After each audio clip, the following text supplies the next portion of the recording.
Hi everyone. I've been sitting here for probably a good 15 minutes trying to figure out exactly what I want to say, being transparent and as vulnerable as I can be without, being unprofessional. So I just decided there's no one right way to do this, and so I'm just gonna start, and we'll see what happens. But I have a few things that I wanted to update everyone on. I'm sure if you're watching this, you know part of this, probably not all of it, but and then I'm gonna end this by going over all of the things that you can do to help us. Very, very easy things. This is also available on our website and our Facebook, but we'll talk a little bit more about that at the end. Right now, I kind of want to go over what's been happening, what is happening, and what our future looks like. So, as you know, we started out with a construction project, which was approved last year. Project began with an affordable budget, and then due to inflation, that more than doubled. And at the same time, we were redesigning the space to be more affordable, and so that ideal usefulness to us has been modified along the way. And so we had been meeting regularly with the contractor, and by early July, the message was that there was no way that we could break ground by 2023. And so that's when we were looking for other alternatives so that we could have a shelter for our fall 2022 season. And that's when we found a building that we could purchase and remodel, rehab for half the price of our construction and twice the space. And so that just made perfect sense to us. And so we pursued that. So one of the things that we expect to hear from leaders from City Council is that we did not communicate with them, that we didn't work with them. It's definitely a criticism we got 2 years ago when we tried to work with them. And so I just want to state to the public that we have learned from that, and we have done everything that we can to communicate with city leadership, city elected officials, the council. Concerted efforts.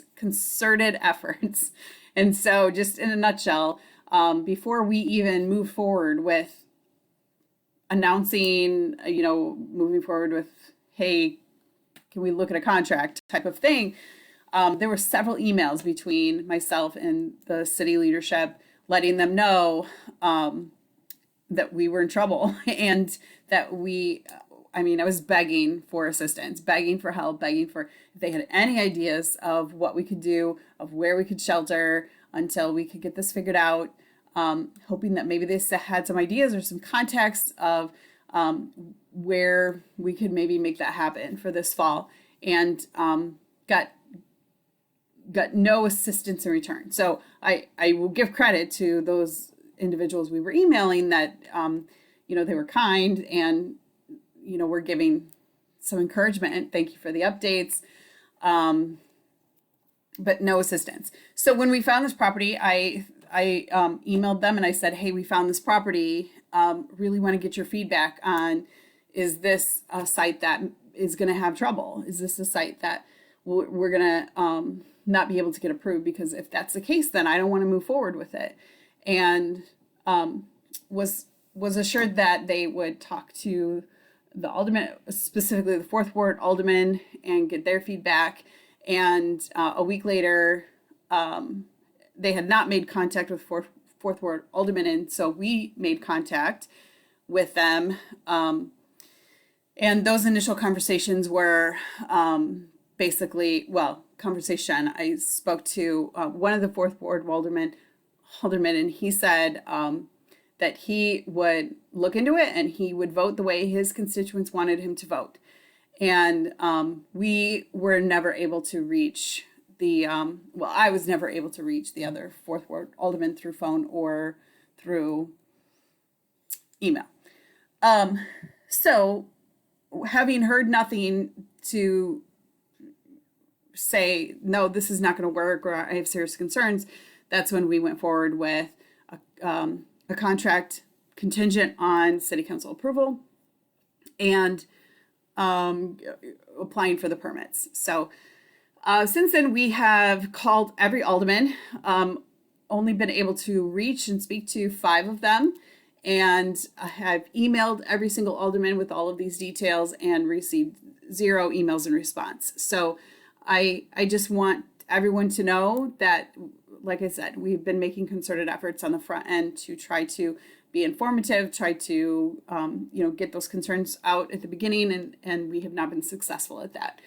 So we, at this point, are looking at going in front of the planning board on Tuesday, the 16th, and we are facing some opposition. So at the last city council member, there was a petition of 95 signatures that was presented. I have not seen it. I have not gotten feedback about if those signatures are legitimate. But from what I understand, the petition was started by the township supervisor who lives nearby the location, and that those 95 signatures represent those individuals that live within a 4-block radius of the building. And so we, in response, have been walking for I think 5 days straight in the middle of the hottest weekend that we've had in a while. Had teams, and myself included, walking almost all of 4th Ward. We were able to walk and talk to many people. And I myself only met one person who was like, nope, I'm in opposition. Everyone else was either, oh, well, I want to get more information, or yeah, sounds great, we support you, signed our petition. So as of right now, we have, I think, somewhere around 126 signatures on a petition just from 4th Ward residents who are supportive of the project. So we know that we are facing opposition. The messaging that we're getting about how where 4th Ward aldermen are standing and where the rest of the board council is standing is that they're it's not looking good.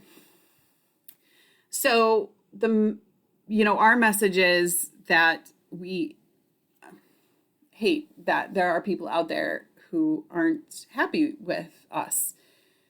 I wish it wasn't that case, but when you are working with the homeless, when you're trying to find a location for a homeless shelter, you are always going to have individuals that don't want it near them. And I understand that. Those concerns are heard. Those concerns are validated. So one of the things we've learned in having the community meeting with the 4th Ward and other discussions is that the biggest obstacle for us is fear.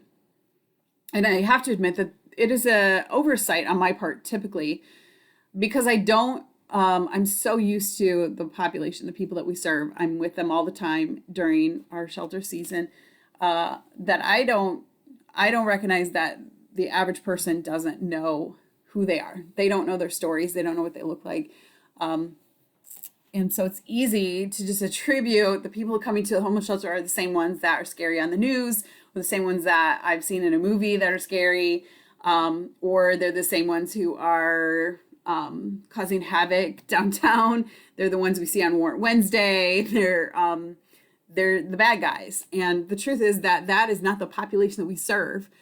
If somebody wants to, be the bad guy and do bad things, they're not the ones that want to stay at a shelter where there's lots of rules. And also, most of the people that we see downtown are not the homeless. They're not they have a place to live. So most of the people that come and stay at the shelter are people who have been displaced. Perfect example would be a woman who moved in with a boyfriend, and then they break up, and then she is put out. And this last shelter season, we dealt with a lot of individuals who were evicted because of the COVID crisis. So they're just not the individuals that everybody's thinking of. And so I apologize to those who that it was an oversight on our part that we were not more clear about the population that we serve because we're so used to that. So that's one of the things that we are finding as an obstacle. So we're trying to get that information out there. And so that's kind of where we're at right now. We don't know what to expect at the planning board meeting on Tuesday. I was asked by a reporter, what do you anticipate that the council will do on Tuesday? And I don't know is the answer, but the quote I gave him was, I anticipate that the planning board will make the decision that's right for the entire community. And what I mean by that is, those people that live in the near radius of the building that we want to purchase probably aren't excited about that being the location. And again, I hate that has to happen. But we got an entire community, an entire county, an entire city of Kankakee that needs us. And that's apparent when the police call me all the time wanting to find shelter for someone. The library calls me, when I'm camping on a Saturday morning, I get a call from the library. I've got a homeless individual here. What can I do with them? Every day, something new that's a phenomenon I'm not understanding right now is I'm getting many calls a day from women with children or just single women who are calling for shelter. Typically, the bulk of the population we serve are men. And so I'm not sure what's going on with that, but there isn't anything that I can do to help them other than to direct them to a shelter in Joliet that they may or may not be able to get into. So I know that the need is great, and I know that people want us. The messaging that we get from the city consistently is, we need you, we want you, we appreciate what you do, but we're still going to put up a whole lot of roadblocks so you can't make a permanent footprint in our community. And so our message is, and what I anticipate, what I hope the planning board will do, what I hope the city council will do, is recognize that this is a community issue, and that the small amount of people, relatively speaking, who are in opposition to this, sometimes you have to sacrifice for the whole. And I guess that's what we're asking for. So a little about the future. So we're kind of known for being able to be really flexible and pull magic tricks out of our sleeve. And God has always taken care of us. Anytime that we've hit a roadblock, God has found us another path to go down so that we can still shelter people. And I do, deep in my heart, believe that one way or another that will happen, that God will figure out what our path is. I gotta say that right now, I don't know what that is. If we don't get approved for this project, I don't know how we're going to shelter for the fall of 2022. So some in the city council are saying they should just go back to St. Paul's for another year. So here's what I have to say about that. Last year, we were told the only way that we will give you permission to be at St. Paul's for 1 year is if you absolutely will not ask for another year. And I had a very specific conversation, very tough conversation with Dave Barron, where the only way that we were able to get his support for being at St. Paul's for a year was that we would not ask for another year. That he said that puts us in a really bad position. If you're you ask for 1 year, then you ask for another year, then you ask for another year, and at some point we're going to be put in a tough position to say no. And so we made that commitment. I said, okay, we're in the middle of plans to construct a building. We will not ask for another shelter season. So it's mind-boggling now how suddenly it's so flippant. Oh, they should just ask for another year. In fact, some have criticized us.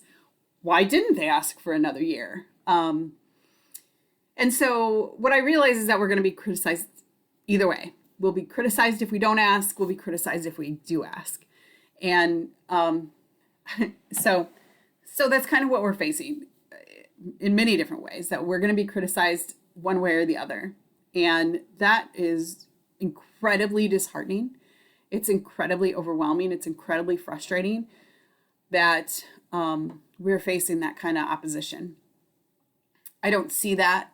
I'm sure it does exist, but I don't see that in any other social service agency, that there's such pushback, that there's such personal attacks, not just from city council, but from people on social media or just in the public, personal attacks towards me.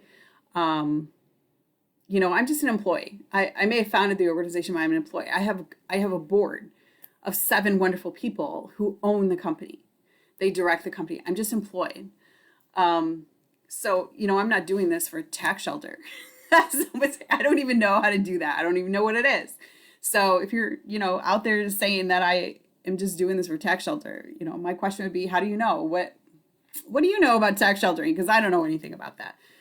It's a legitimate organization. We just had our first full audit by a legitimate accountant and had no problems with that. So financially, we're doing well, and we're doing it right. And so there's no ulterior motive here. We ultimately really just want to provide shelter to our homeless of Kankakee, and we need a place to be able to do that. We need a place of our own, and this is what we right now is our solution. So what do we need from you? So the planning board meeting, obviously next Tuesday, is our first hurdle, and there's a lot that you can do to participate in supporting that meeting. So the first one is you can write in your support as an email to this public hearing email. That's easy. And don't write a thesis. 1, 2, 3 sentences is all you really need to let them know that you are in support of it. We would prefer if that's in by Friday. That's tomorrow. And is that, it's tomorrow. And if you can't do that, at least get it in by Monday, so it can count for the planning board meeting. You can show up on Tuesday, planning board meeting, 8/16 at 7 p.m., the council chambers. You can also speak on Tuesday if you want. You just have to come a little bit early and write your name in the sign-in sheet as soon as you get there, so that they will call you to speak. Again, keep it super short. You don't need to take the 5 minutes, because I don't want to be there till 2 in the morning. Nobody else does either. All you need to do is let them know that you're in support of it. You can email or call your council members if you do reside in Kankakee. So I absolutely encourage you to do that if you are a Kankakee resident. There's also an online petition, and the link to that, or the QR code to that, you can find on our website and on our Facebook. You can print this document, which is on our Facebook, I think our website. You can share this on social media. You can print it out and bring it to work. You can bring it to your Bible study meetings. You can bring it to your Girl Scout meetings, your 4-H, whoever's in your circle, social media or live. Give them this information so that they also know. Share Facebook posts, share the petition QR codes, any information that you can get out there, and quickly. We would love an army of people to show up for us in one way or another for this Tuesday meeting. We need to give them the message that the community as a whole is absolutely in support of Fortitude and us getting this location for our permanent shelter. So anything you can do to help, very much appreciated. We appreciate all of those who have reached out with encouragement and let us know that you are supportive. That is